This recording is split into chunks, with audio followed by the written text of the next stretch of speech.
Jeff is back to interviewing artists and writers on Everything is Awesome. He and his guests cover social issues from a leftist perspective. Check out all his many works at jeffsawesomepods.com. This is an Unspoiled Network podcast. This is Some Spoiled, a Song of Ice and Fire 2, the co-host switcheroo, the rereading, Return to Westeros, HBO spoiler edition, uncut, uncensored, too hot for all of this, what we're doing here. Welcome to the show.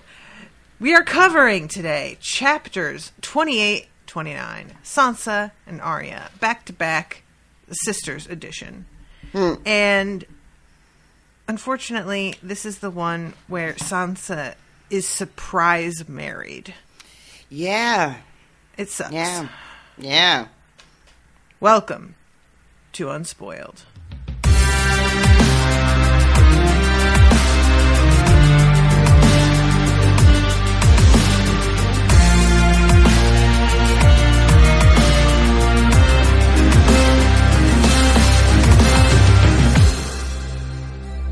Monsters are dangerous, and just now kings are dying like flies. I am the king!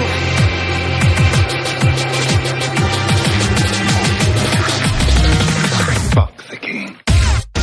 Welcome to the show, everyone. I am Natasha. I'm Rashawn. So, the surprise wedding. Bitch. They really did just wake her up and put her in a dress and at the last minute be like, oh, by the way, you're getting married. I swear, I forgot that she puts it together from, the cloak.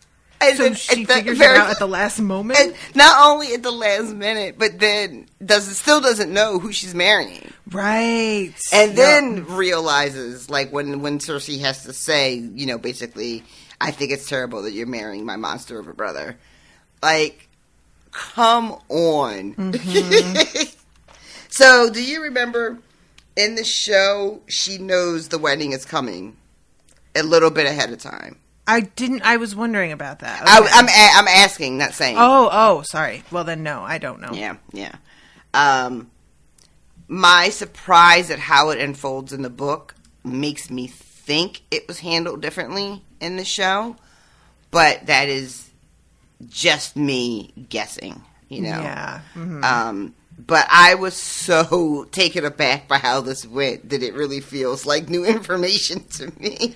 Okay, the notes from Austin say in the show they have her at least be told about it a little bit beforehand, with Tyrion breaking the news to her. Okay. Did you read the notes beforehand, like you said? No, I did not. I completely didn't. Sorry. I'm, Do you want to stop and do that, or no? No. Oh, okay, I'm just checking. What are you talking about? We got started finally, Rashawn. We're almost ahead of schedule, really. No, I don't want to stop. Guys, you don't know what it's like sometimes. We have, hours, and we still are rushing between this recording and Unsober. How do we... Yeah. Yeah. But anyway, so yeah, there's this last moment. I mean, she's getting the cloak and she's still thinking are they marrying me to Willis here? Mm-hmm. And I'm just oh, babe, sweetie, it's so awful inside her head. I feel so bad for her with this whole thing unfolding the way it does. It's just it's really awful. It is we in this world, arranged marriages are standard, in the sort of highborn society. But this seems to be a level above that. Mm-hmm. This sort of, not only is it, just an arranged marriage, which is not necessarily uncommon, but that she doesn't know who she's marrying, and that she doesn't even know she's getting married. Yeah. And she's getting this dress on, and it's a beautiful dress. I like the description of it. It sounds lovely. And she lets herself have a moment of real joy. When someone, I think it's maybe the maid, the handmaid, tells her that, she does look really pretty, and she lets herself go, you know what? I do look really pretty, don't I? Mm-hmm. You know, and she's kind of twirling around in her beautiful dress and thinking to herself how... Yeah, closer to your mic, ma'am. Thinking to herself how she can't wait for Willis to see her and that he will love her. How could he not love her? Look at her. Mm-hmm. You know? And that... Honestly, anytime somebody is just like, how could he not go for me? Look at me. I'm just like, good for you, girl. And she even has a moment where she's just like, he won't even care about Winterfell when he sees me. That's how fucking good I look. And then, yeah, Cersei just drops the fucking bomb. And it's so casually said. Yeah. You know, they have put her on her dress. They have put, like, jewels on her, which are, like, the stones that Joffrey gave her, which I had forgotten about that shit. Mm-hmm, so that they're making her wear the jewelry that he bought her on her wedding day to Tyrion, I think is an unnecessarily cruel little bit of, like, whipped cream on your fucking sundae. In your shit sundae. Yep. Yeah, it makes sense that, like, if people saw him give it to her, they're going to be like, oh, what an honor. Those were given to her by the king, you know, and it looks lovely from the outside. Mm-hmm, mm-hmm. But we know that is another expression of ownership in its way. Mm-hmm. It's so... Ugh. Yeah. And then him giving her, being in the position to give her away, and then actually, like, legitimately saying to her, I'm your father, like, ugh. Yep. And so when she finally finds out, like, who she's marrying, well, that she's getting married, she's just like, wait, no. She says no out loud. Mm-hmm, mm-hmm. She does, like, put up more of a protest than I had remembered. Because in my head, I had her just sort of, like, in shock going along with it all. Sort of, like, not really even believing it's happening while it's happening. Mm-hmm. But no, she tries... She says to Cersei, you can't make me. To which Cersei says, of course we can. Yeah. And she's thinking to herself, Sansa's thinking to herself, like, no, I can't do this. I already have other plans. Mm-hmm. And she can't, but she can't say it out loud. Not that it would have mattered, but she can't even express that out loud. Yeah. And Cersei is just like, you know what? I would also be upset. This is terrible. And you are actually really pretty, and this is just going to be such a waste of your beauty. But, you know, what can you do? And tells her, like, Cersei is like, this is terrible. I understand if you want to cry about it. I would be crying too, privately.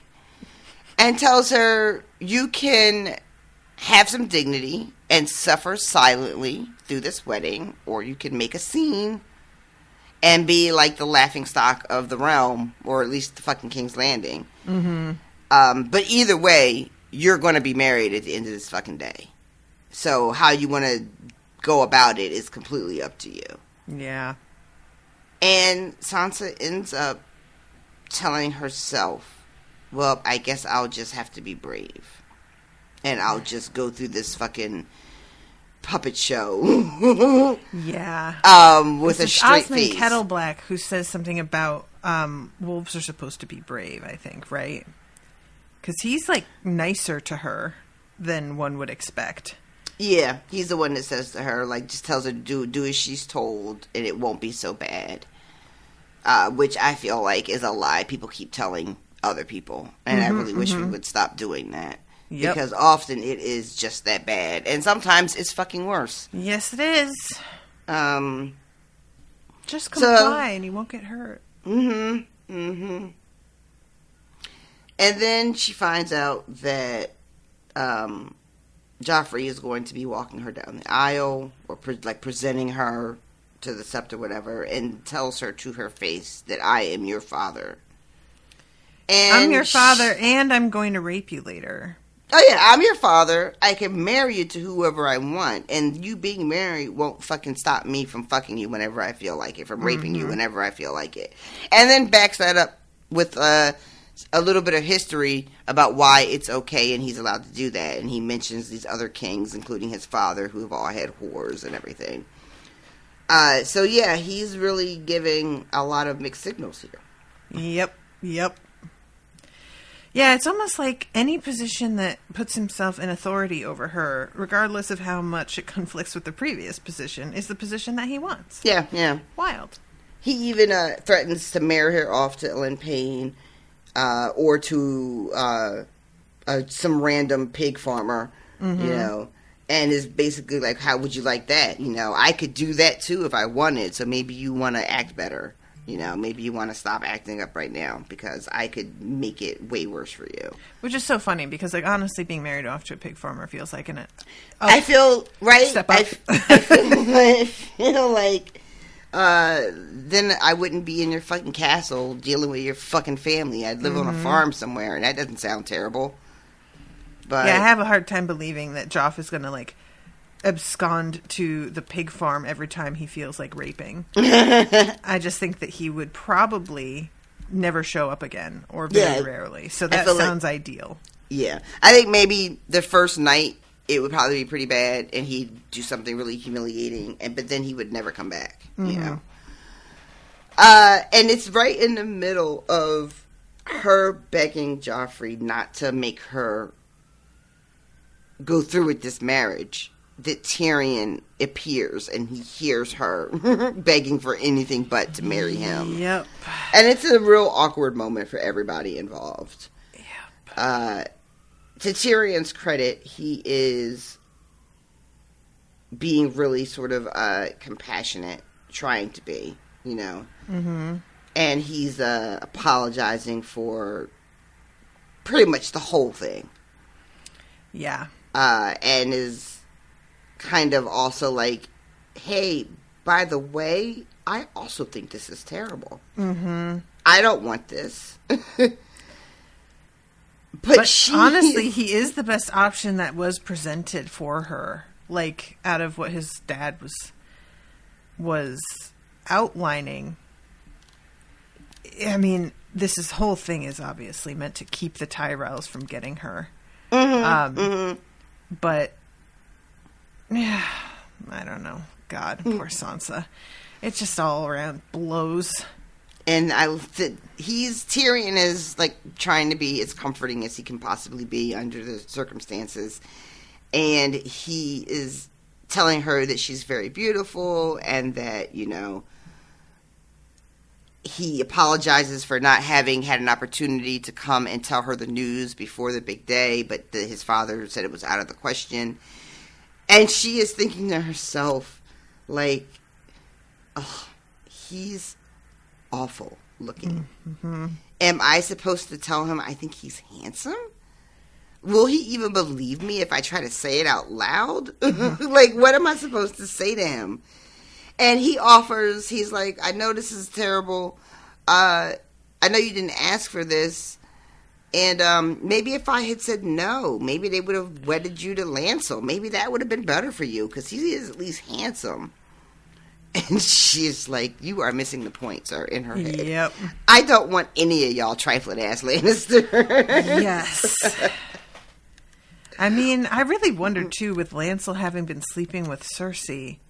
Oh, yeah. I mean, you know what I mean? Like, what would that even look like? Yeah, I'm really curious. Like, I feel like Cersei would have wanted to stop that. I don't know if she would have had the power or the will to do it. I feel like if her father, if Tywin had set his sights on Lancel for some reason as like the one that Sansa has to marry, I don't know how Cersei successfully puts the kibosh on that. Yeah. But I feel like she would try very hard. Yeah, I think you're right.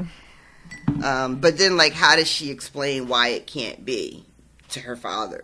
She can't admit to the truth of the matter of why she doesn't want Lancel to marry Sansa. So what does she say? I'm very curious, like, how does Cersei try to argue for that in a way that doesn't implicate herself, Indeed. And especially knowing how this Cersei in the books anyway really considers herself kind of a master strategist, right? I would have liked to have seen that conversation. Yeah, I'm really interested in whether or not the rumors of it got back to her dad already, and he would be, like, already aware so she could try to not implicate herself, but he already knows.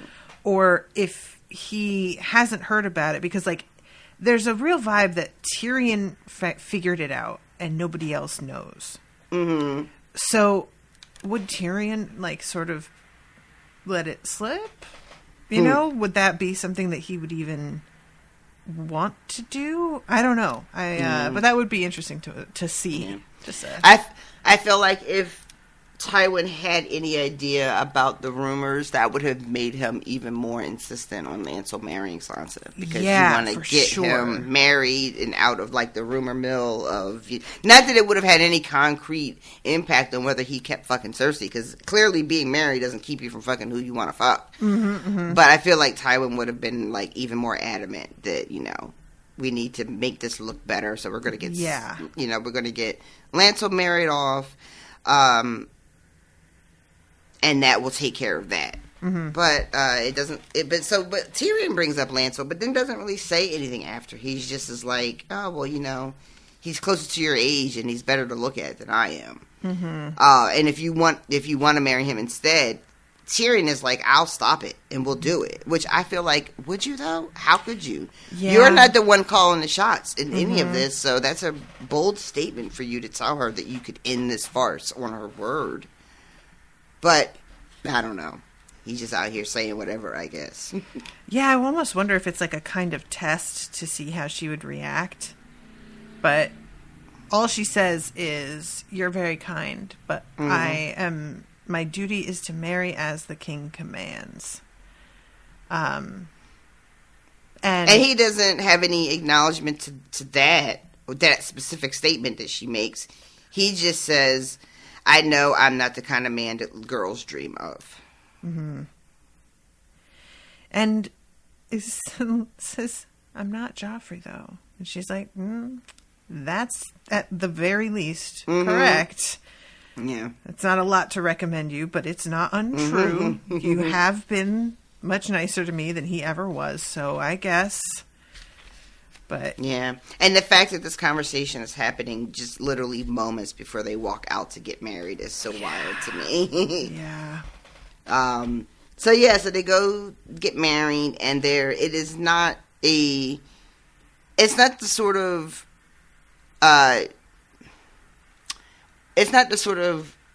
ceremony and celebration that I would have thought befitted, you know, a Lannister. An uncle to the king, but I guess it makes sense when you consider kind of how low Tyrion's social capital is at this moment. You know? So it's kind of a small affair, all things considered. You know, there's like 50 people there for the actual wedding. I think that also probably prepping for something bigger would have given them away, because the whole thing is to like spring this on the Tyrells. Yeah. And so there are no Tyrells at the ceremony. They don't show up until the feast afterwards, which was also difficult. But because no one really talks to her, and she's feeling like really abandoned by the Tyrells, until she gets a dance with I forget who it is. She dances with one of the brothers, Garland. Oh, right. Yeah. Is that who's like very friendly and yeah. But the wedding. I forgot about this. There's nothing in the notes about this, but I just want to mention this. She's like, when she walks down the aisle, it says Lady Tanda's pregnant daughter was sobbing for no apparent reason. Mm-hmm. Do you remember about this girl? This is the one that has the daughter, Lolly or whatever. Yeah, and she's like she's been trying to get Tyrion for her daughter, and I assume that the sobbing is because she's realizing that like that hope is completely dead, even though there was no real reason for her to think the hope wasn't dead, because he never gave her any encouragement whatsoever. But Lolly's, you know, she's the one who got raped and is... I am assuming her mother was probably like telling her that was going to be a way out for her of like the shame. I don't know, but I am assuming that this reaction is due to her having thought that perhaps she could at least, like, set a sort of life up after all of this trauma with Tyrion, and she's not even going to get to do that. Yeah, the only thing that I was confused about with this is that I know that Lady Tonda was the one that was pushing for the union between her daughter and Tyrion, but I never got, or I forgot, either I never got or I have forgotten whether or not Lollies was really into that. We don't know. We never know what she thinks or what she wants, right? Right. It's just her mom sort of campaigning for this union. I was thinking that she would want it just because of, like, otherwise she's just probably not going to be able to make a match at all. But you're talking about herself or her mother? Herself. And that she's probably aware of that. But also she could just be crying all the time. Yeah. Because That's the thing too, is it's difficult for me to gauge because it's been mentioned that her daughter is, you know, I'm assuming sort of a cognitive disability of some kind. Like they just call her like slow, which is just a weird euphemism. Like I don't know what you're telling me with that really. Mm-hmm. So I don't know how much of what we learned about her story she actually thinks of herself, you know, and would she be sad about Tyrion? Did she even, you know, does she even have these aspirations, or is this just all her mom? You know? Yeah, that's true. Yeah, I just wanted to mention it because I was sort of like, what's going on there? Is that, like, because it's specifically mentioned, it felt like it had to mean something, but it could just be an example of, like, how she is not getting over what happened to her. Because nobody is helping her to get over it, because why would they? Because it's considered her shame. Right. And, like, I mean, it's that. It could be, like, a comment on just how, like, sort of, oh, she's just crying at a wedding because that's what you do at weddings. Even if they're not emotional for you, you know that the social convention is to be, like, very emotional. And so I'm performing that because isn't that what you do? Right. Even though no one else is emotional because everybody understands this is not that type of party. But she doesn't understand the machinations behind this wedding. She doesn't understand it. This is not a loving union coming together. This is 100% political. So her reaction is almost inappropriate with the context. Yeah. But she's having this inappropriate reaction because, again, she doesn't know. You know. Mm-hmm. So. Yeah.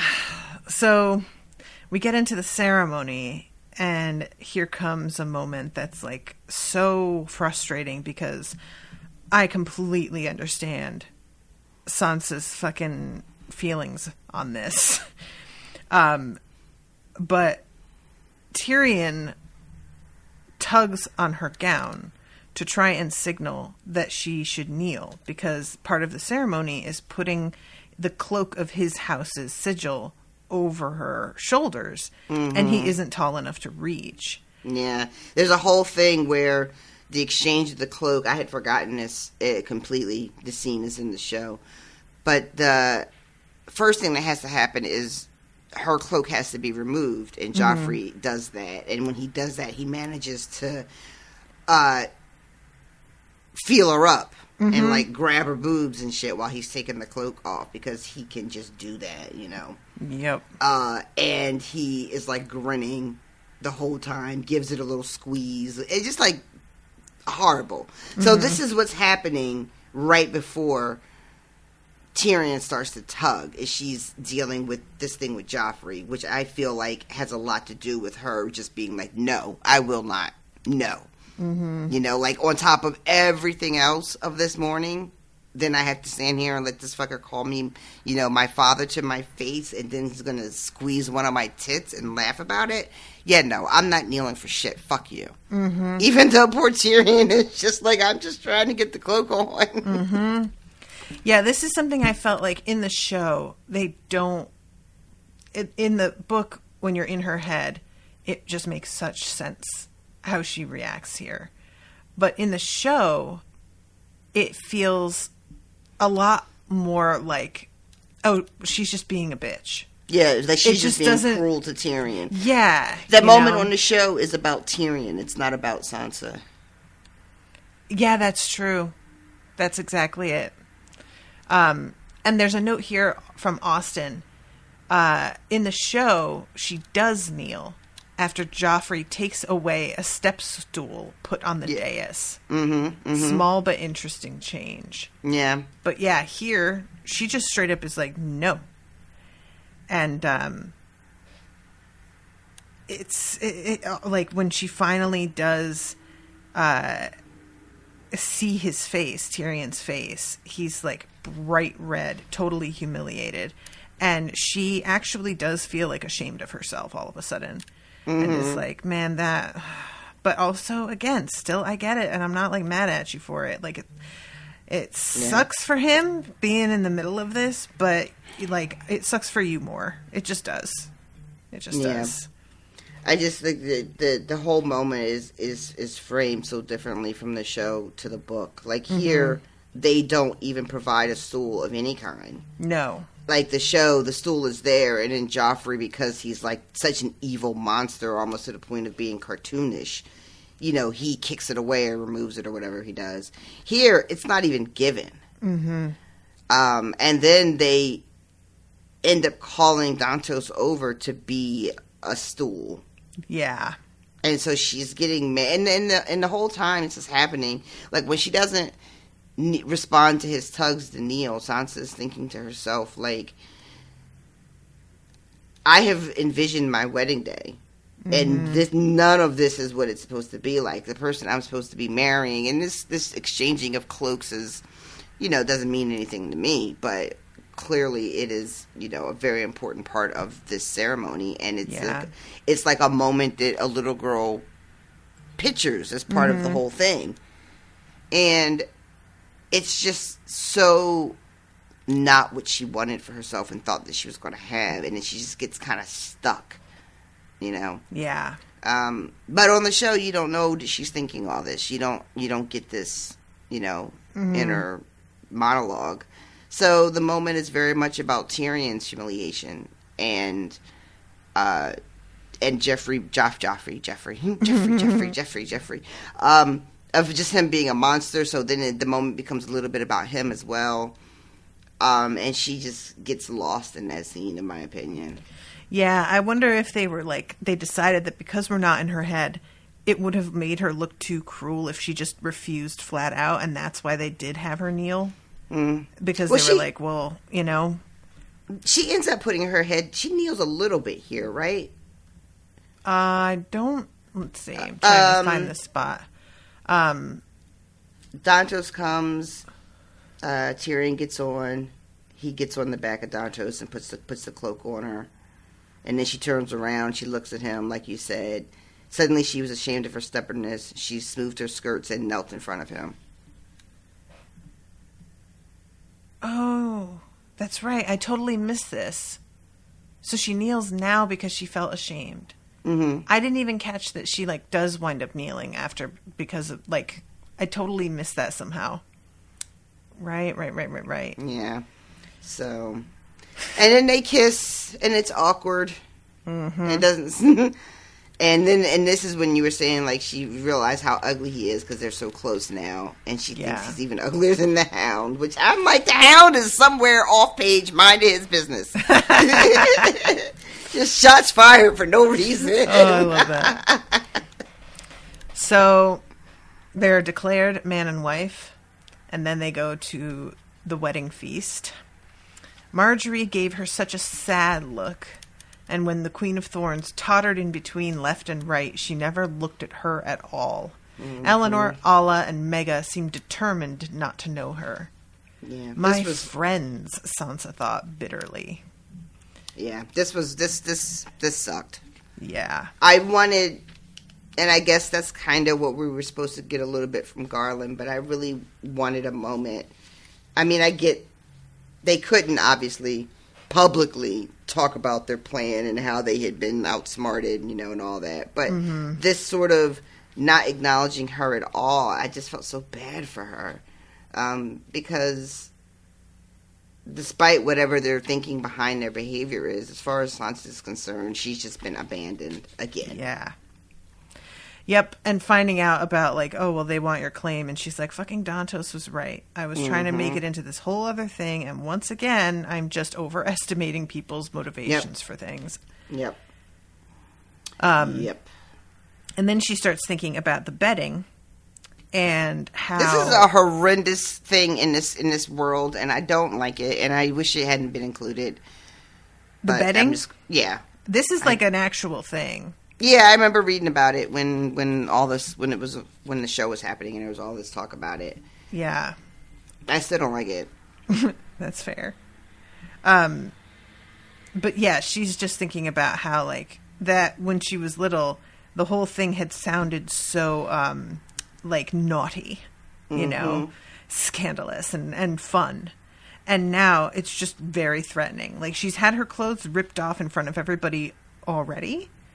And it was, like, for humiliation. So the idea of going through that again, especially when it's going to be Joff that is going to lead the charge in ripping her clothes off again. It's just so, like, re-traumatizing. And there is a moment where he's, like, announcing, all right, well, it's time, let's do this. And Tyrion puts his foot down a little bit too hard. And tells him he will geld him. Yeah, he's been drinking. Tyrion has been drinking. Everyone else has been dancing. She has even asked him to dance, which I thought was like her, like, really trying, you know? And he says no, and it's basically like, I think everybody got enough of a laugh at us today. I don't think we need to give them any more opportunity to laugh. So she ends up dancing with a bunch of other people, which it starts out great because she's dancing with Garland, and he's very nice to her and very sweet. And then I guess every time the music changes, it's like a fucking hoedown or something where they have to change partners. I don't know. I don't dance like that. I don't know how all that works. But it's a series of people that she does not wish to dance with that she has to dance with. And some of them are nice. Some of them are very drunk. There's one point where she's having a lot of fun. And then I forget what happened, but someone tells her something. And she says afterwards that the last couple of people she danced with must have thought she was clumsy. Because she's just like... I think it's after she dances with Joffrey, and he starts to tell her... she's so shaken from that. Yeah, he starts to tell her all the ways in which he can continue to rape her after he's married and she's married. And then, yeah, she's so fucked up after that conversation that the rest of the dancing is just, you know, torture. But yeah, then the betting thing happens, and Tyrion is like, yeah, what we're not going to do is... I really do love this. Like, Tyrion...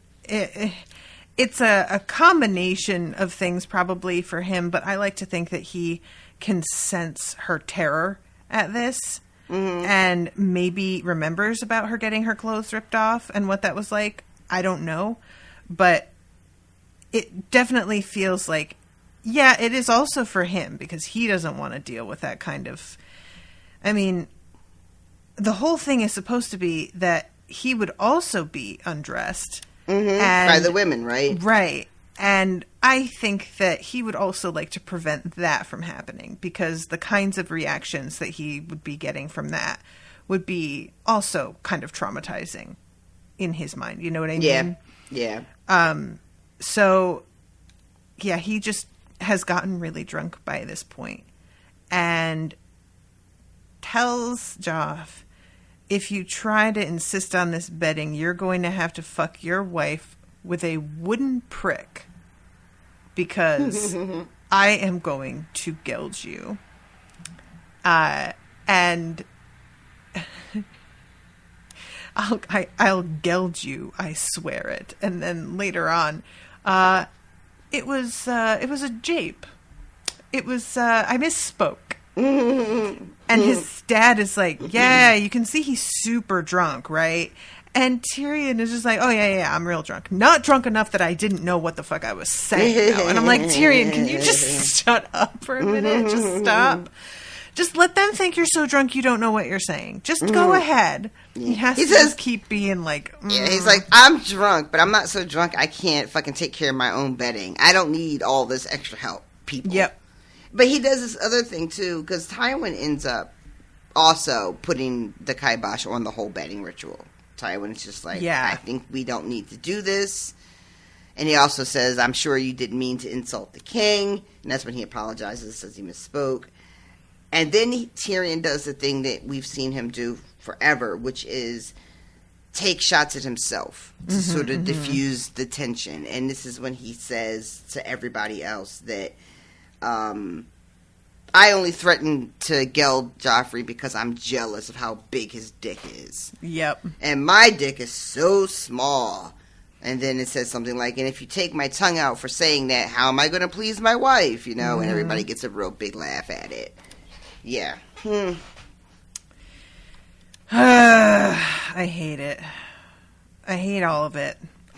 Meanwhile, Sansa just has to sit here while there's all this talk of, like, cutting people's dicks off and maybe ripping all her clothes off and being forcefully bedded in front of a bunch of people.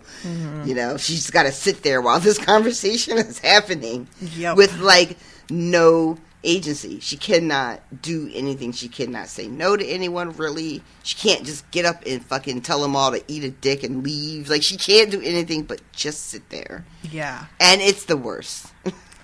Ugh. So finally, come, wife. Time to smash your portcullis. I want to play Come Into the Castle. Oh my God. And she's just like, So they go to the bed chambers in the Tower of the Hand, which is just like apparently explicitly for their wedding night, which feels like such an extra slap in the face to Tyrion. It really is, right? Good God. Like, yeah, we'll let you use your old room. Which is also his father's room now, right? Yep. So I'm going to let you go into your father's room to fuck your new wife as like a little bonus. But then down to your regular raggedy, like, rooms when all this is over. So she chugs some wine. He is also chugging some wine. And he talks about his first wedding. Yeah. She keeps calling him my lord, and he's like, my name is Tyrion. And she's like, oh, yes, Tyrion. I'm sorry, my lord. Oh, and he says something about how, like, you're too formal. And she's just like, yeah, that's how we do, though. Courtesy is a woman's armor. So this is also very different from the show. In the show, after the wedding, he just kind of tells her, they have like a conversation. It's sort of like this. And he tells her that, you know, he won't take her until she invites him in her bed or something along those lines. But they're clothed. And then he ends up kind of like leaving her alone in the bedchamber or whatever. But here, she gets undressed. He has her undressed, and then he gets undressed as well, which is not how that shit went at all on the show. Yeah, in the show, I think that the actress playing Sansa, Sophie Turner, I think her name is, was too young for nudity on screen, or else they probably would still have done it. And we get a reminder here of just how young Sansa is meant to be, which for some reason I had her as 14 in my head, but she's not even 13 yet. She's going to be 13 in a month. She's 12 years old. He is, Tyrion, thank God, is disgusted by that, thankfully. He's just like, my God. But that does not stop him from being like, if you're down for this, I'd be down for it. But since you're not down for it, I'm going to respect your wishes. Yeah, he calls her a child and then says, but I want you. And I was just like, oh, man. Yeah. This whole thing when they first talk about the age, and then he talks about how formal she is, and she says a line about, you know, so she was fucking, they told me to be like this. And because she says, the actual line she says from the Septa is that courtesy is a lady's armor. Yeah. And he's like, well, I'm your husband, so you can take your armor off now. And that's how we get her to being undressed. That's how we get there. Which I don't really care for. But here we are. And the quick paragraph of her undressing is, in my opinion, really hard to read. Yeah. Yep. It's nothing but her undressing. Like, he doesn't do anything to her. He doesn't attack her or touch her. And it's not even very long. It's short, but it is... Agreed. And he tries to say, basically, look, I know that I am fucking hideous to look at, and don't lie to me. Because she tries to be like, no. And he's like, shut up. Yes, I am. However, my dick is the same as another guy's dick. And if you turn the candles off, with the little remote that we've got, you won't be able to tell that I'm not somebody that you actually want to be with. So you could close your eyes and think of whoever. Is sort of what he's hinting at here. Yeah, and he's telling her, his sort of, things that would go in the pro side of your list. He's like, I'm loyal to those that are loyal to me. I'm not craven. I've proved that in battle. I'm smarter than most fucking people you're going to run into. And I can be kind. It doesn't come naturally to me, but I can do it. And tells her that, I could be good to you. And so, yeah, he's kind of selling himself a little bit. And she's looking at him and listening. And she realizes that he is terrified. Yeah. And she's surprised. Waits for a response, but she doesn't even reply. Yeah, she says to herself, understanding how terrified he is should have made her feel more kindly towards him. But it didn't at all. All she had was pity. And pity is death to desire. Yeah, it's true, too, by the way. It is, though. If you guys didn't know that. So, yeah, it's just that I do like that, too, that it should have made her feel for him more, but it didn't, just sometimes our reactions to things are not what we expect them to be. It feels very much true, and I'm trying to think how to say this without... I'm not trying to say that Tyrion is not being authentic here. I believe he is actually means what he's saying here. But it feels almost like he wanted... clearly he wanted her to be like, yeah, it's fine. But I think he thought that sort of impassioned plea would have much more of an effect on her. And that he doesn't mind if it's pity. A pity fuck is still a fuck. Yep.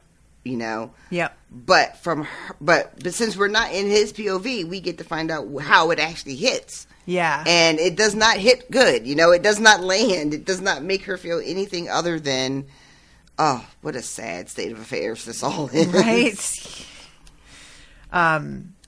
So she lays with her eyes closed. She tries to pull the blanket up and he tells her no. And then she feels him touch her breast and literally trembles. It's a shudder is the way it's described. And she's trying to keep her cool, but all of her muscles are tense. She also has no idea what she's supposed to be doing. She's like, should I open my legs? Does that happen now? What are we doing? What am I supposed to do next? She has no idea what's fucking happening and what's expected of her. And he can see all of this happening. And he's just like, girl, open your eyes. And he finally is like, I can't do it. We'll wait. And maybe eventually when you trust me a little more, we can try again. And it says his smile might have been meant to be reassuring, but without a nose, it only made him look more grotesque and sinister. Yeah. It's which, rough. I really rough do. Stuff. Yeah, that is not something that he can control at all, but I can imagine that is, that is the effect it would give. There was a moment when she's undressing, and right before he tells her that she's still a child, but he still wants her, and she's looking at him, and she says that there was hunger in his green eye, and fury in the black eye, and she didn't know which scared her more. And then later we have this moment where she's looking at his face and he's trying to smile at her, and it just is like, she knows he means well, but it's just not coming across. Yeah. And then she has the, like, just look at your husband, look at all of him, and she's doing this thing that she's sort of been schooled to do, which is, you know, find his beauty. All men are beautiful. And you know what? It's like, I hadn't thought about it, but if you are in charge of raising a girl child from like a high-born house where the odds are she is going to end up getting married to someone she barely knows and doesn't love yet, you probably do have to start training them from a young age how to work through that, you know?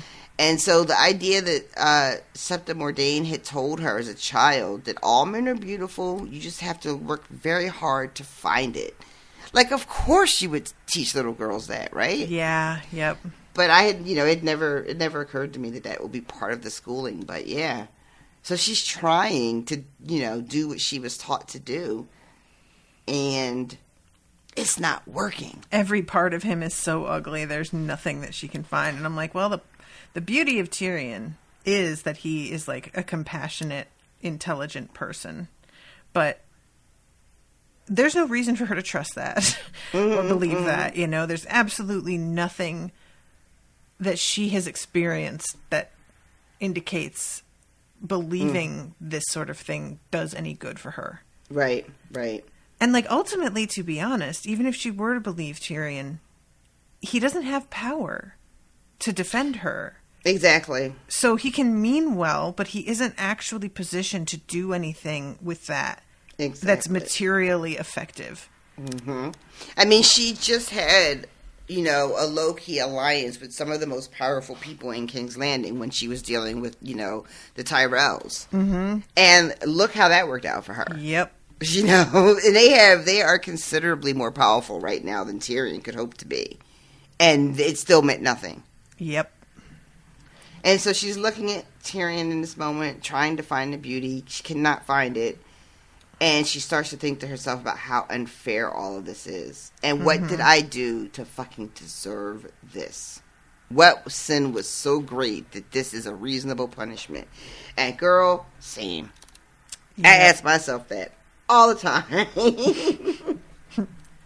Doing a lot of finding out for very little fucking around. Yeah. Would love to fuck around more and find out less. So yeah, then she finally says, he says, I will not touch you until you want me to. And she says, what if I never want you to? And he is really shook by that. Yeah. And she just... He's like, never? Like, I didn't understand. I didn't think that was a possibility. Yeah, this is the sort of thing that I can understand it hitting him that way, but also... in her current position, I would have expected that response from her, to be honest.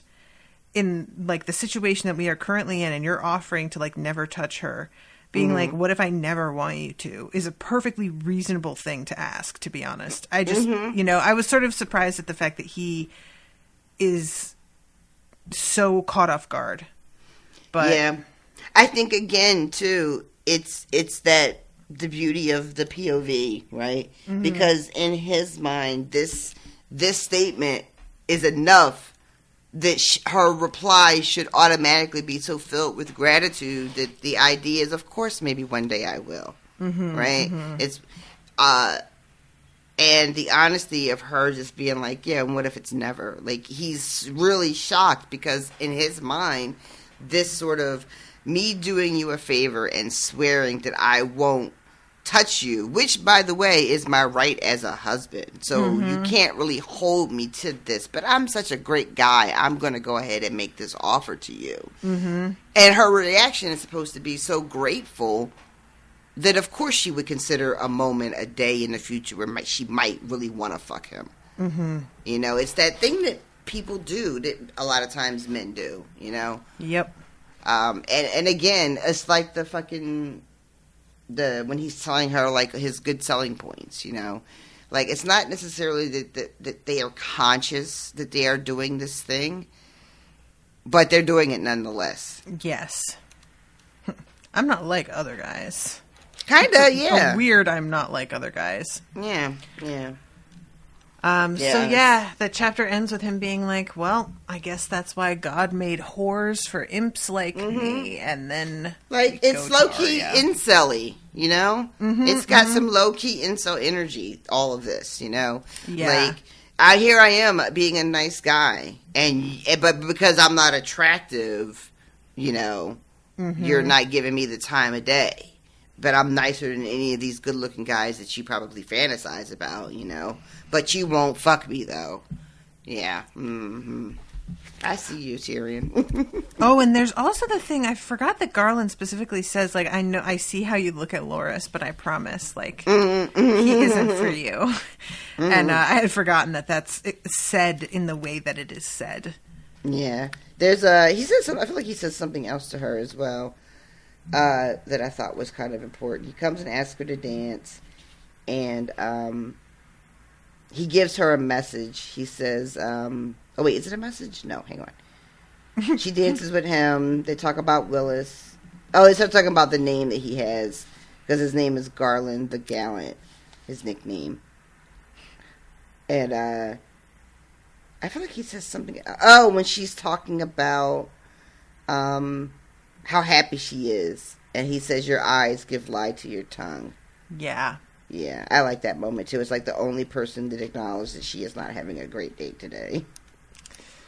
Let's see, his name is, oh yeah, my brother Willis gave me the name Garland the Gallant to protect me. I was a plump little boy, and we do have an uncle called Garth the Gross. So Willis struck first, though not before threatening me with Garland the Greensick, Garland the Galling, and Garland the Gargoyle. Which, Garland the Gargoyle is actually pretty dope. I kind of like that. So, okay.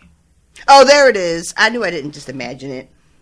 He says to her in a whisper, my lady wife is most concerned for you.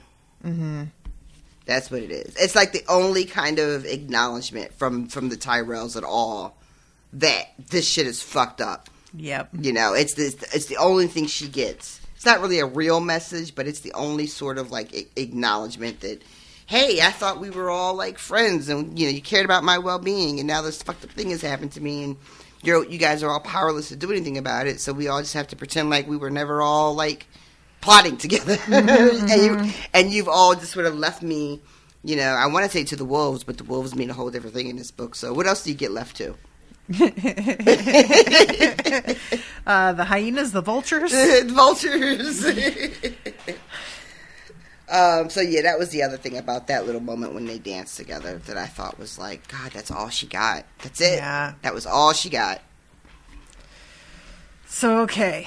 Then we go to Arya. Very interesting, like, events in this chapter for her. Sort of weird. So she is riding through the Stony Sept, the biggest town Arya had seen since King's Landing. And Harwin is talking to her about the battle here, the Battle of the Bells, and the fact that, like, King Robert had always credited her father with being the one who actually won this battle. And Arya is just noticing, like, the place has clearly had some recent refurbishing. Probably there has been another battle that has been fought here a lot more recently. Yeah. I love there's like all this burned wood outside the front gate. Like the front gate is all new wood, and there's like a giant pile of charred wood, and it's like, oh, I see what happened here. Yep. And they come in, and the captain of the gate allows them through.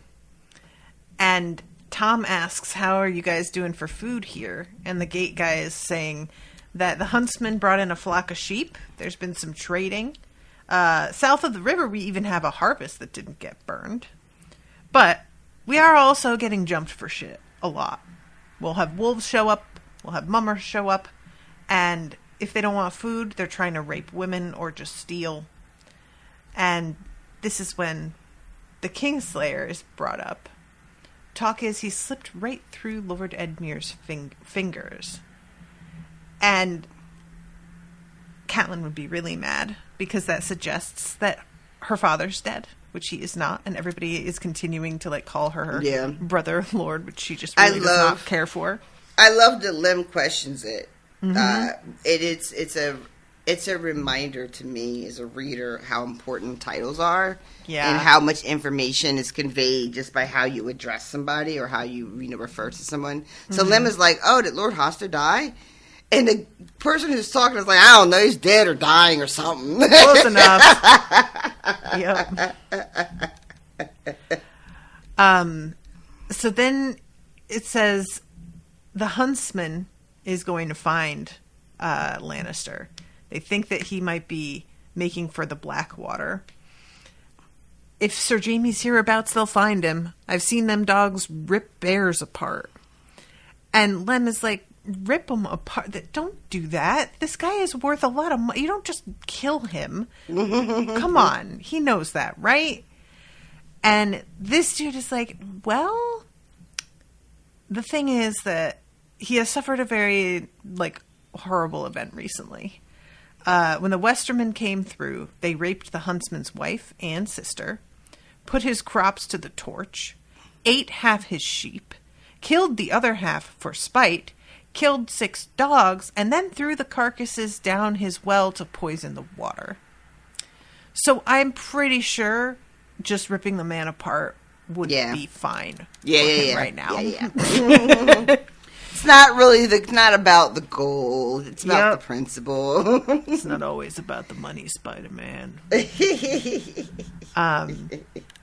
So at the center of the town, there is this like fountain with a trout that's got water pouring out of its mouth, and people are gathering water there. But a few feet away are these cages, and there are people stuffed into them. Yeah. These are cages for birds, right? For crow cages, yep. And they have grown men stuffed inside of them, which is just, this is not going anywhere good. Nope. And it didn't. I was correct. This was terrible. It was all terrible. The first 3 cages, the men are already dead. So it's just rotting corpses in the cages, being pecked apart, which I just, this world, I feel like it's a brutal world that has been created. It's war-torn. There's all kinds of, brutality happening. And a lot of things are inescapable. A lot of things are outside of the hands of the little people. But some things you do have control over. And you don't have to have dead bodies hanging in crates and cages at your town square where you go to get your water from. That is you creating your environment. And you don't have to live like that.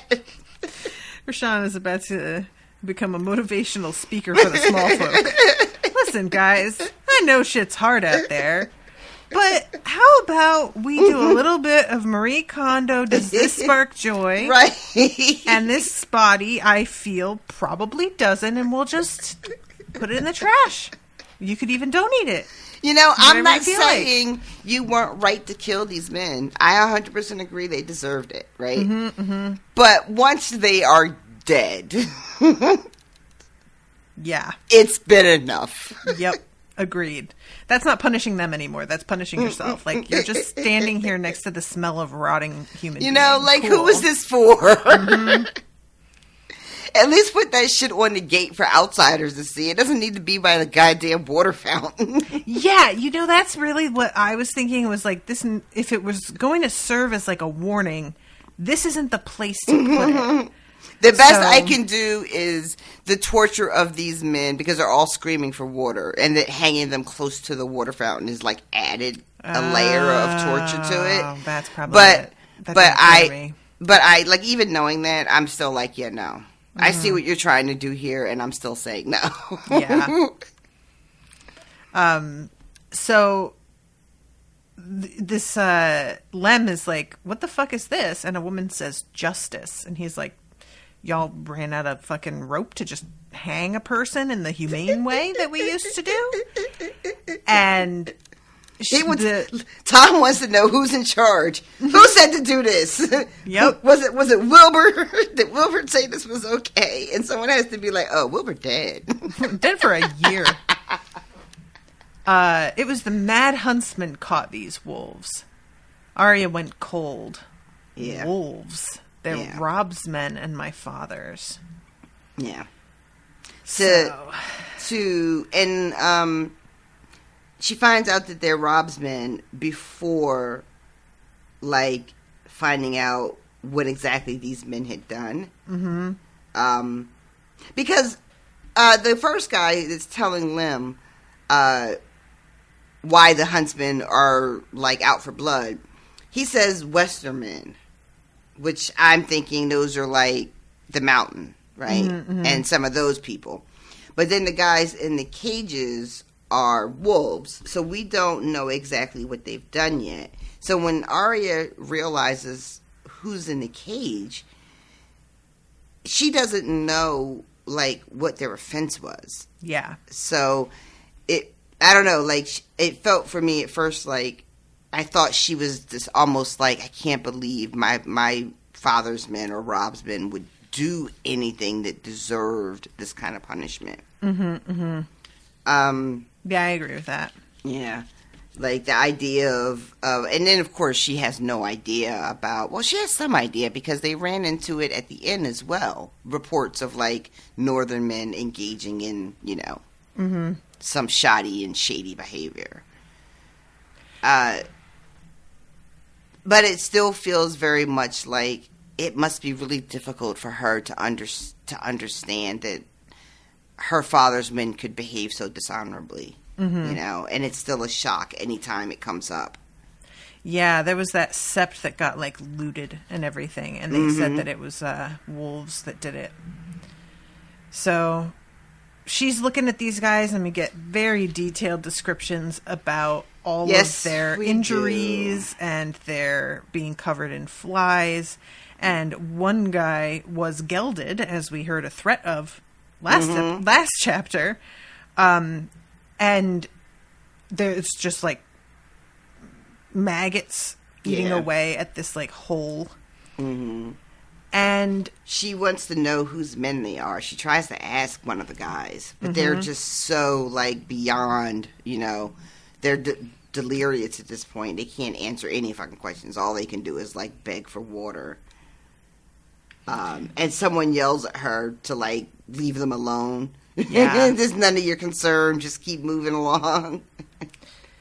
And she asks finally, what did they do? Yeah. They put 8 people to the sword at Tumbler's Falls. They wanted the Kingslayer, but he wasn't there. So they did some rape and murder. That one there did the raping. He jerked a thumb toward the corpse with maggots where his manhood ought to be. Yep. Yeah, this is when she decides that she's going to give them water. She knows already, and she's still extending some compassion here. Yeah, she's thinking to herself, like, how could these men be Rob's men? Is this supposed to be my pack? These are wolves, like, and she wants to. It says she wanted to hit them, she wanted to hurt them, and she wanted to cry. Mm-hmm. And just, like, the emotions of having an idea of who your people are, mm-hmm. and what they're capable of and what they're not capable of, and how you kind of just accept that the people on your side are better than the enemy and would never engage in the behavior that the enemy, you know, like, there's, like, a morality to it. You know, my side's the good side, mm-hmm. which you know, I might be misspeaking, you know, because everything is so spotty, but I remember when the show was on, there was a lot of talk about how the show was different because in this world, it's not just good versus evil. I remember a lot of people telling me that. Yeah. But I feel like ultimately the show ended up kind of falling into that anyway. I think so too. So my assumption is that it veers very wildly from the books. And I think that I'm starting to get a really good indication of that myself from reading. because I don't recall any of our air quotes good guys and their people doing any of this kind of shit. I don't remember if there's like mention of it, and it's just not something that's like depicted on screen. Mm-hmm. So I won't say for sure that we don't get any, but it's certainly not. They don't go to pains to highlight how both sides are fucked up. They certainly don't seem to be as concerned with like going down the road of morality being sort of gray. Mm-hmm. Mm-hmm. So yeah, this is interesting because it's a tactic that I have seen in writing and media before, of like watching somebody who is being subjected to a horrific punishment before you find out what it is that they did to deserve it. And then when you find out, you have to decide whether that justifies what is being done to them. Mm-hmm. And it's always sort of an interesting question to me. I find it kind of a fascinating debate to have. How much punishment is like worth it? How effective? What purpose is it serving? Is it just to make you feel better? Is it actually helping you feel better? It makes me think of that episode of Black Mirror, White Bear. Do you remember that? I do. Spoilers for an old episode of Black Mirror at this point. But the gist of it is this woman is being hunted and tormented while everybody around her films it and watches her be hunted and tormented and injured. And they do nothing to help her. In fact, they seem to be rooting for her to be hurt. Yeah. And it's like all out of context, and you're just like, what the fuck? And then you find out that she and a partner were party to a really horrific, like probably rape and murder, it's not spelled out, of a child. And that her memory is getting erased, and she's being put through this again, like every day, for people's entertainment / like as her punishment. Mm-hmm. And it's just, one of those things where before you know what she did, you're just like, what the fuck is this? And then once you find out, you have to be like, so do you think this is cool? Because you really should look at that. Right. It's a very complicated conversation that requires a level of honesty that I think a lot of us have difficulty with, and I'm including myself in that, like an honesty not just with other people but with ourselves about what exactly it is we need to feel like justice has been served, how much of it is actual retribution, how much of it is restorative. Am I at all invested in the rehabilitation of the perpetrator, or am I just pretending that is something I'm concerned about? Yeah, and the thing, too, is that a lot of those questions are moving targets, Yeah, like definitely. you can have a really strong feeling on it in one case and then find that you're kind of ambivalent for the next case. Which is probably why we should probably look at our system as a whole, because it is... it is subject to our whims in a lot of ways, It's really weird, and when you think about how... Like, I remember when I was younger, into early adulthood, really believed that a lot of what is considered the law in the United States, at least, is, like, fixed and applies to everyone, right? And then you get older and you realize, oh shit, it does not apply to everyone though, does it? Nope. It's like not even close. Doesn't not even come close. Nope. And justice isn't meted out equally either. Like this person commits this thing and, gets nothing, and the next one gets, 40 years. And there's just like, how much of it is actually up to the discretion of individuals is, I feel like, something that we are not really taught. Yep. You really think that the law is applied like evenly across the board, and then you become an adult and you realize that no, this particular judge was just like, yep. Aw, but he's a swimmer. Yeah, exactly. 3 months. Exactly. Yeah. So, yeah, and then having cases like that where justice is so clearly not served, what it does or what it can do, which I think is where the honesty part becomes challenging, is I know that I pretty much politically will say that I am a prison abolitionist, right? Like, I don't think that our carceral system works and that, it's fucked up and flawed. But also, I think that motherfucker should have rotted in jail. Yep. So I'm also a hypocrite. Yep. 100%. And the whole thing here about, like, how they're being hung up to rot next to their, like, water source in town is kind of a beautiful metaphor for that, in a way, of, like, you are punishing yourself also. But you seem fine with that. Yeah. And like, just that there is an element of, like, it damages you if you take it too far. But some people are willing to suffer additional damage for a sort of, like, arbitrary standard that they have in their mind that has to be reached. Yeah.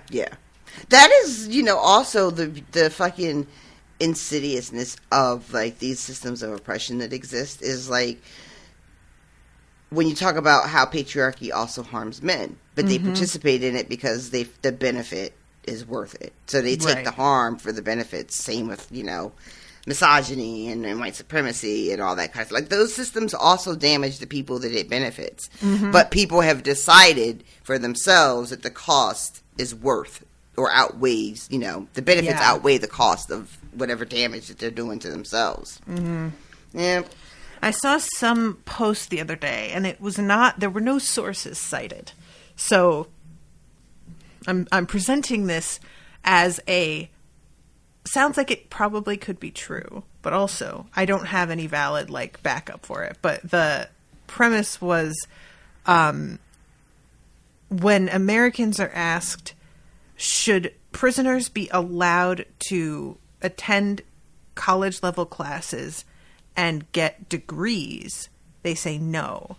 But when they're asked, should prisoners be forced to attend college level classes and get degrees, they say yes. And it just feels like the kind of thing that I could see being true, because you act like allowed implies that we're giving them some leeway and a privilege. But forced is, it's punitive, and we want that. That's always the direction that we're going to go in. And it just gives lie to the whole, alleged rehabilitation point of prison, which we pretend that's what it's for. And it's not. Nobody is actually pursuing that it's not the uniform goal. Yeah. And especially, it can't be the uniform goal if we have prisons that are for profit. So...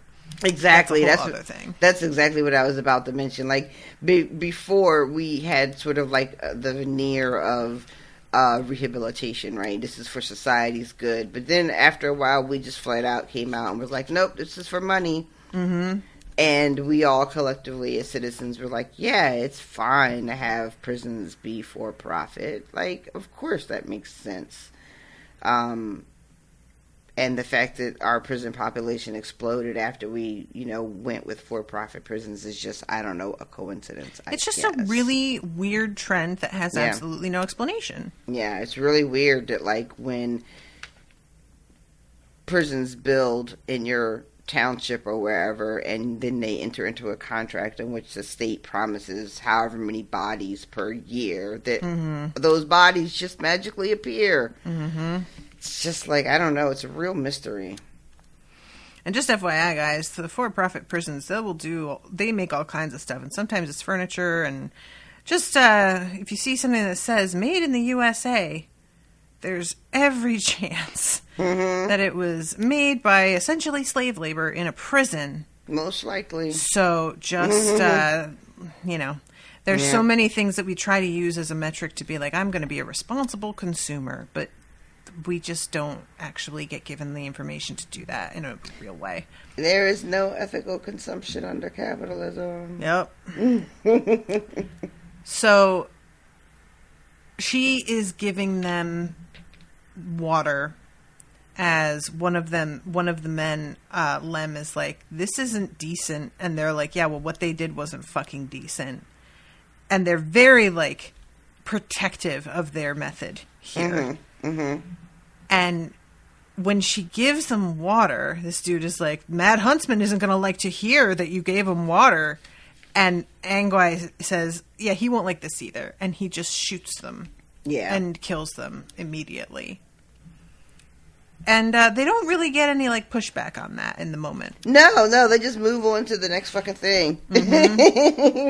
Because this little town of people and whatever relationship they have with these guys, it's like tense, but it's not like so adversarial that like they go for blood after he does this. It's just kind of like, all right, well, when the boss gets back, that's going to be between you and him. You just wait till my husband gets home. It does have that, doesn't it? It does feel very much like wait till your father gets home. So then they go to the inn / brothel with this woman, Tansy, who I thought was delightful. And also her name is Tansy. And I don't know what to do with that. I feel like it's probably just a name. I think it's even mentioned earlier that it's a very common sort of like lowborn name when it first came up in conversation. But also I can't help but being like, is it Tansy? Is that the Tansy? Is that the thing? You know, I don't fucking know. But I will admit to you all that my brain immediately did the thing. Oh my god, I love that because I was thinking that as well and was sort of like, is she gonna sort of like pick up on this at all? Yep, there it is. Yay. Yeah, there's a couple of little fun things about this night. I love that one of the working girls is most likely one of Robert's heirs. I love that. I don't know if it has to do with anything, if it goes anywhere, or if it's just one of those things you observe and then you move on to the rest of the story. But I just love it. I love it so much. Yes, and it's sort of an interesting scene because when she is like sharing who her father was, she's flirting with Gendry, and I think she's like sitting in his lap. She says something to like what it is she's next to him. Never mind. Yeah, they're all together. It's Arya and Gendry, and she's there. I forget her name, if she even has a name, but Gendry says something. Arya says, I think this is a brothel. And then Gendry's like, how would you even know? Which I like, what? But okay, whatever, sir. How would you know? And he says something like, brothel is no place for a highborn lady to be. And then when the other girls laugh, like, who's a highborn lady? And they look at Arya and laugh at her, and she goes, well, I'm a king's daughter myself. And that's how it comes up. Right. And Arya's like, oh, you're fucking being all, like, you know, trying to be a little saucy. And it's like, you are not. And then the girl laughs and says, well, I might be. They say I look like King Robert. King Robert fucked my mother when he hid here. Not that he didn't have all the other girls, but Leslin says he liked my ma the best. And then Arya is like, yeah, she does have hair like he had, but Gendry has the same hair, so I guess it doesn't mean anything. Laughed so hard. I laughed so hard because I forgot that that's still not a thing. You know, like for the rest of everyone, you know, the whole Gendry being a bastard is not really anything. Yep. You know, it just felt like in a show it meant more because, you know, time constraints, they had to get a lot more in, you know, and I think they use Gendry as like a stand-in maybe for other characters that I might meet later or whatever. I'm not really sure. But I just remember reading this and being like, oh my God, that's right. That whole idea that he's a bastard and he had to get out of King's Landing to save his life, like that is nothing. Yep. And he, like, really forcefully declines. Yeah. And I think that he has figured out who she is and that they're probably related. I think that there's, like, a sense here of him just being like, this is fucked up. I'm out. Doesn't he end up with her, though? I don't think so. He ends up Later with somebody. on, he may end up with somebody, but I don't think he wound up with her. Let's see if it tells us. By By the time her cup was empty, Gendry hadn't come back. Let's see. I didn't think that he wound up with anybody. At one point, Thomas Seven Strings is with some girl. He's with Tansy, actually. Or Greenbeard is. But, and I forgot that there's this moment where Arya is thinking, inside the Peach, everyone was jolly, except it seemed to her some of them were laughing too hard somehow. Yeah. Which I rather like that line. Just like, yeah, we're attempting to really make this a night because we need it, but it's not natural. Yeah. It's not happening organically. I misread. Gendry threatens to go be with her. But it doesn't say that he actually did. He just tells Arya to go away. He's going to drink and maybe go find that black-haired girl and ring her bell for her. Mm-hmm. Yeah, I like that idea that maybe you're thinking that maybe he understands that they could be siblings. I had not thought of that at all. That's really fun. Because he knows about himself, but... So, let's talk about that for a second, because I think I have forgotten. So it's so long ago, when, what's his name, that leaves them out of King's Landing, Yoren? Yoren. I was going to say something. I was so close and so far. I wish I could hear what was in my brain. When he gets Gendry out of town, do they tell him why he has to go? You know what? I'm saying, now that I said it out loud, he knows about himself. I'm like, well, wait, does he? Because, Ned comes and sees him, and all he has to do is look at him and be like, fuck. Yes. Right. And Gendry's training at this, blacksmith is paid for, because it's not something that you can do for free. And he knows that. So I've been assuming that he has fucking put two and two together. But I'm realizing, maybe he hasn't. Maybe he doesn't know. Don't they pay the blacksmith for Gendry? Yes. Right? So yeah, right. I feel like he doesn't know why he's been singled out and sent on this fucking adventure, but I can't remember. Yeah, I think you're right.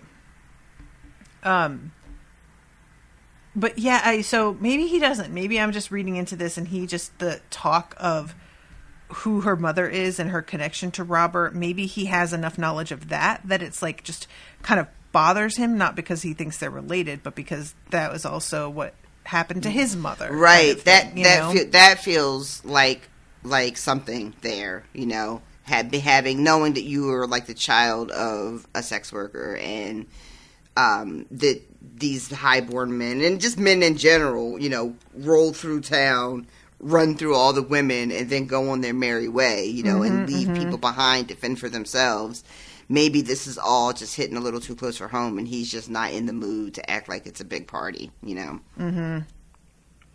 Yeah, and that would explain, too, why he, lashes out at Arya, because she comes to find him, and it's just like, hey, man, what's the deal? And this is after he keeps her from being fucking molested by some old creep who thinks that she's part of the brothel. Yeah.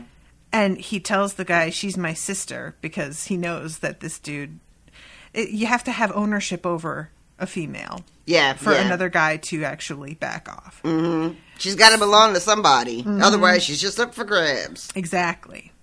So she says, why'd you say that? You're not my brother. She's not getting it. And he says, oh, right, I'm too low born to be your fucking relative, of course. And she's like, that's not what I said. That's not what I meant. Yeah, it is. Go away. I'm going to drink this wine, and maybe I'll find that girl.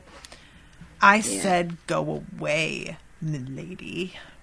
Yeah, he is definitely in his feelings about a lot of different things, and something about... I mean, he's been a little off since he found out who she was. Yeah. And has felt a little betrayed by that for some reason. I want to mention, too, it's not important to the story, but I love that it's a recurring gag. Fucking Tom 07s, they're like, you got a kid here, right? And Tom is like, well, he doesn't sing very well, so he can't be mine. Oh my God. dude. And she's like, he's not here anyway. And Sansa's still arguing about it. I'm like, he's not there, dude. Why don't you just, like, let it drop? And there's this Tansy woman. I don't know. We only get, like, see her for a quick minute. But I really did enjoy her. She's just, just seems like she's here for fun. The women that run these brothels are always, like, so much fun. Mm-hmm. I know that in real life it can be very difficult and problematic and abusive and then, and all that kind of stuff. But in the real world. Right. But in this world, so far, they have all just been, like, it's just, like, the only time you see women that are sort of, like, independent, that don't seem to be beholden to a husband, they could just out here running their own businesses and running the girls and living very nicely, it seems. Yeah, definitely. And so yeah, she's I enjoyed her. My God, when they first show up the inn and she's like, green beard or is it gray beard? And she's like, all right, you guys can come in and, like, we'll give you a bed and everything, but you are taking baths because your nasty asses left us full of fleas last time and I am not having that again. They make Arya take a bath. She's like, I just had a bath 2 weeks ago. This is completely unnecessary. And eventually Arya goes up to the bed before anybody else is in it and just gets to luxuriate in this, like, giant bed that she isn't sharing with anybody, which was just such a mood. I love that. I was really upset the next morning when they woke up. They were all in that. Yep. At least she sort of seemed to sleep through the place being sort of, what's the word I want? I was going to say colonized. That's not quite right. No. But you know what I'm saying? Settled. Invaded. Invaded. Yeah. So she dreams that she's the wolf again. Yeah, and it's a little like this whine is, again, with her, it's always like a lot of the time anyway with her dreams, she's like in the middle of killing something. which when you think about it, of course, because that is really what she wants to be doing. Yeah. She goes to sleep with her murder list and then dreams of being Nymeria murdering prey, and it just feels like it tracks. And then she wakes up the next morning, and there's a fuss outside. And there's dogs, and everybody's making all this noise. And it looks like that this huntsman, it's weird to say huntsman because we're reading Dresden right now, But he's returned, him and his people have returned, and they have a captive. And rumor is, or it's not a rumor, Arya hears someone call him a Lannister, I think, or she hears somebody say it. Yeah. I can't remember who, but somehow it becomes clear that they have a Lannister as a captive. And everybody wakes up and they're all looking out the window trying to see what's going on. And of course everybody is like, oh, it's the Kingslayer, because that's the talk of the town, right? But it's not. Nope, she sees his face. I had forgotten that she, like, totally knows what he looks like. Yeah. So. It's not him. When she saw his face, the gods had answered her prayers after all, but they don't tell us who it is. But I feel like it has to be the Hound. Oh. Does the Hound have gold hair? Does it say anybody has gold hair? I thought he did. Oh, no. That's what he says. The crows will be picking out your eyes while we're spending all that good Lannister gold of yours. That's what he says. My bad. So. Yeah. And he's getting, like, shit thrown at him and stuff, and he's not flinching, like, at all. He's just very, like, still and sullen. And, yeah, somebody's telling him he's going to rot in those cages. Oh, not to go back to the horribleness, but I want to mention in the cages, there's one guy that's so big, and he's stuffed in that tiny little cage that, like, his skin is, like, squeezed out between the bars. So thinking about this, just the size of a grown-ass man being in one of those cages. And that's what people are telling this captive. They're like, you see those over there? We're going to put you in one of those. Ugh. Yeah, it was pretty awful. Yeah. And there's something about there's a description also of like the sunburn because they're just out here exposed because they've been stripped naked before they're put in there. So he's got these like bars of red like skin and white skin. Yeah. And when she talks to him, he opens his eyes and it's described as his face was so red that when he opened his eyes, they looked like 2 boiled eggs floating in a plate of blood. Yeah. And I was like, that Horrible, is just right? really too much, sir. Like, Calm why would you ever write that sentence? Yep. Also, that is not a descriptor that I find helpful. I don't just carry that image around in my head. So I'm like, oh, yeah, that's exactly what it looks like. That's dead on. Like, no, thank you. Oh, God. Yeah. But, so... He gets eaten by dogs, by the way, guys. Just FYI. Wait, what? The fat man, he gets, like, yanked out of the cage, and his body hits the ground, and then the dogs that come with the huntsman tear his body apart and eat him. Oh, my God. Really? Mm-hmm. Did you miss that? Apparently.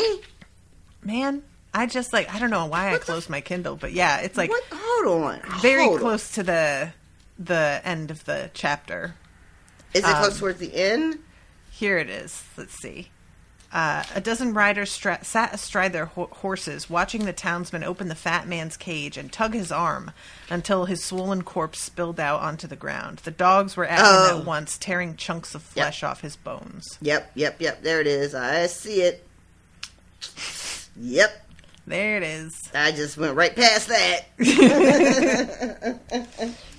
I don't blame you. Yeah. So I'm hoping that, it could be like, to be a Lannister man, doesn't necessarily mean you are literally a Lannister, right? So I'm thinking that it's just somebody in their employ, as opposed to being someone whose last name is Lannister. Gotcha. And I figure the timing... your guess is it's the Hound. I think it's the Hound because I feel like at some point their whole buddy cop adventure, has to start. And so I feel like this is as good a time as any. That's fair. Okay. Yeah. So, also we have no idea where he is. We know he's out there. We know he's wandering around. I'm pretty certain he's not dead, based on the show. So yeah. All right. Well, that's as good a theory as any. All right. Well, I want to say hi to new patrons real quick before we wrap for the day. So, of course, as you all know, we have Drinkwater and Carol Pinkerton. Welcome to the Unspoiled family. You're now Unspoiled Brats. I hope that you're happy. And please come and join the Discord and chat with us and meet other people and have debates about things, argue with each other and with me, tell me I'm wrong about stuff. Please feel free to become part of, what's a word that I want right now? The shifting, ever-changing sea that is the Unspoiled community. You were like, discourse, and I'm like, how about I add 13 words to that?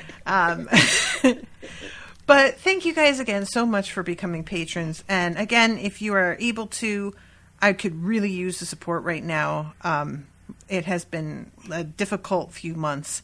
So if you are interested in finding out more about what the tiers are and what you can get and what the community is like, you can go to patreon.com/unspoiled and find out all about the extra shows that Rashawn and I do for High Rollers. The one that we're doing today is going to be about pet peeves, and that should be animated. And of course, I am doing my coverage of Mistborn with Miles, but we're going to be wrapping up on the last available book pretty soon and taking some time to cover the Sookie Stackhouse series, as I have mentioned. And also, we put this out there on the Dresden episode, so I'm going to mention it here as well. Rashawn and I were talking about the possibility of covering the rest of Stranger Things. I had started the show with another co-host who is no longer part of Unspoiled, and we only got to season 2. And then I never watched the remaining seasons because I kind of thought I might eventually cover them. And Rashawn really loved season 4 a lot. And so I was thinking maybe we could do it. But there's also something to be said for how things are part of the zeitgeist when they are first out. And then after they've been released and people watched them literally months earlier, they don't care as much about hearing, people's takes. So I'm just sort of curious how many of you believe that you would actually care about coverage of the rest of Stranger Things. Honest, because right now you're all in the middle of it, right? So right now everybody's thinking, yeah, do it. But because there are so many times that people are like, oh yeah, I think I would like that, and then they just don't actually listen to it or really support it or share it with people. And the reason that I do shows that are not on a patrons only feed is to get an audience. I want people listening, as does anyone who is running a podcast. So think about it being something that we wouldn't probably even be able to start until June of next year, maybe. It could be that long. And whether or not that sounds like something you would still care about by then. Because how you feel about it at this moment isn't going to be accurate anymore. So, but I do want to hear what folks have to say about it. So, I think that's everything. Is there anything else you want to add? No. I think I'm okay.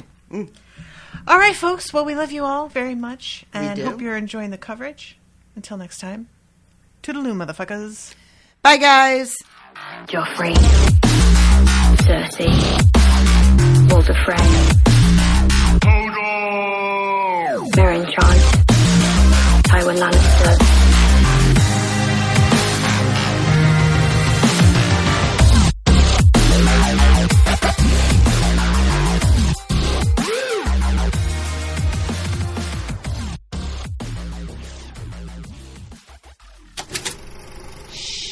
That was an Unspoiled Network podcast.